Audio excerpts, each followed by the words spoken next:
Good afternoon. My name is Wendy Jones. I'm the president of the Fredericksburg Agricultural Fair, and I'm standing inside the Fredericksburg Fair Museum, which was established in the summer of 2013 to highlight the 275th anniversary of the creation of America's oldest fair.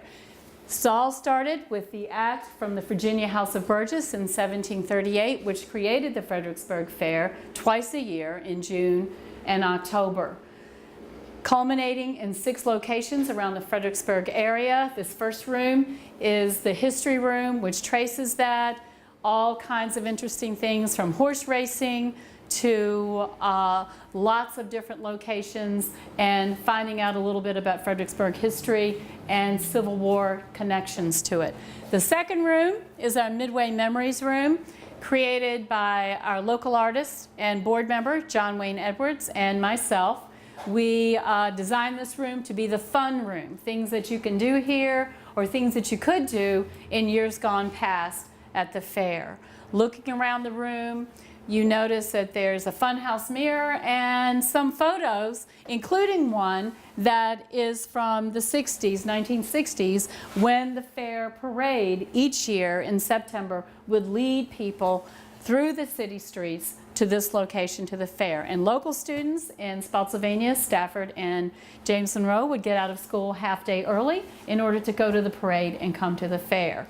The last room we have here is called the Fredericksburg room, and this room reflects the fair that just occurred. So this pretty much is ready to be updated from adding our new fair queen over here in this corner. We have some artifacts. When we were researching the fair for 2 years, there was an article in the local newspaper asking if people had any old ribbons, bowls, catalogs, and a gentleman from Stafford actually gave me a catalog from 1891, and it was called the Rappahannock Valley Agricultural and Mechanical Society. It was not always called the Fredericksburg Fair. We have catalogs up through today, some of our former queens. We highlight the music of the fairgrounds throughout the years. In the late 60s, George Jones and Tammy Wynette were here, and actually that was the weekend they married.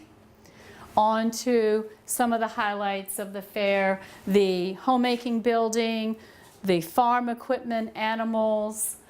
Some of the former queens gave us their trophies, their sashes, things that happened during fair time, and everyone's favorite, the Motorsports Park, which has the demolition derby and other activities there.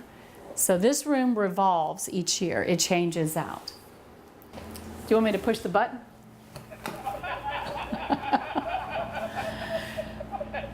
So we would like everyone in our community and otherwise to come to the Fredericksburg Fair Museum and get a special tour. We're open for appointments, small groups, school groups, and you just have to call the fair office at 540-373-1294. Thank you.